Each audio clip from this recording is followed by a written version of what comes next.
Salam əziz izləyicilərim, xoş gördük sizi Xatirə mətbəxdə. Mən bugün yayın yeməyi yenə olan qazan kotleti hazırlayıram, sizinlə bölüşürəm. Bu da yayın gözəl yeməyidir. Çox dadlı, ləzzətli, artımlı, doyumlu yeməkdir. Həmişə olduğum kimi mən əti çəkmirəm, heç vaxt belə. Yəni səs, küy hazır əti çəkirəm, sonra çəkiliş eləyirəm.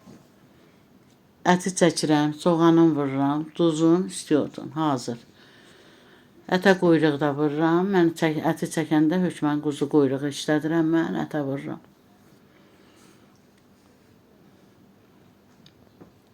Soğan, kartof, pomidor, biber, qəşəng doğrayıram hamısını. Bu yemək qat-qatdır. Elə bir kotlet, tərəvəzlər qat-qat. Çox dadlı, ləzzətli yemək olur bu da. Yəni kotleti bişirirsə belə quru olur. Bu elə də qupquru kotlet olmur da. Qəşəng dadlı olur. Biraz canında çörək batırmağa da yağı olur. Əvvəl kartofu qəşəng fal-fal doğrayıb yığıram. Üzərinə kotlet, soğanı doğrayıram, pomidor, biber, hamısı belə qat-qat yığılır.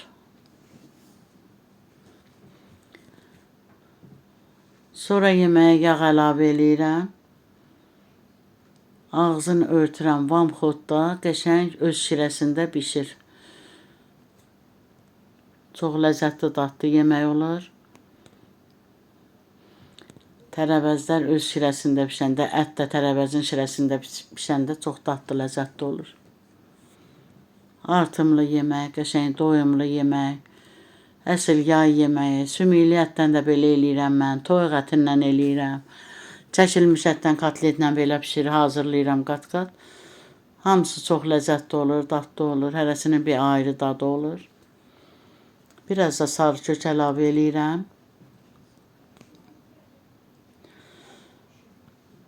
Yağını da əlavə eləyirəm qəşəng.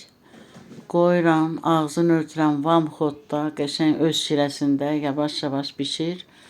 Yağa düşür qəşəng, ləzzətli, ətirli yemək olur, doyumlu yemək olur. İnşallah belə də məsəl üçün də az ətlə, belə deyək, bir tava qəşəng ailəni doyuzuracaq yemək hazırlayırsınız. Əsl evdarlıq bu deməkdir. Hökman görsən elə 1 kilo, 2 kilo əti qazana tök bişir. Sağ olun, sağlıqla qalın.